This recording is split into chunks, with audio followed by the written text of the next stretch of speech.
Auditning mijoz oldidagi mas'uliyati doim muhimdir. Ya'ni mijozlar bilan ishlashda auditorning o'ziga xos kasb etikasi bo'lishi muhim ahamiyatga ega. Sabab auditorlik faoliyatining o'ta mustaqillik, haqqoniylik va to'g'rilik asosida olib borilishi har qanday davlat tashkilotlarining keyingi faoliyati uchun muhim hisoblanadi.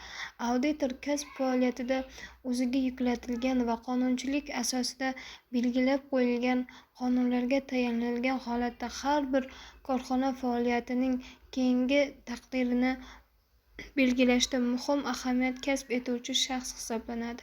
Shuning uchun auditorlik etikasi bu kasb faoliyatida mahoratlilik, ya'ni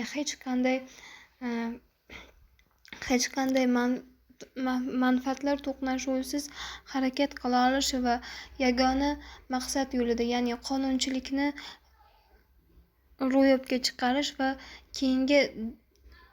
keyingi yillar yoki oylar mobaynida O'zbekiston Respublikasi miqyosida olib aytadigan bo'lsak, O'zbekiston Respublikasi davlat budjeti parametrlarini munosib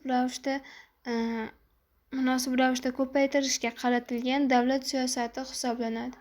Bu davlat miqyosidagi bo'layotgan auditorlik faoliyatining o'zgarishlari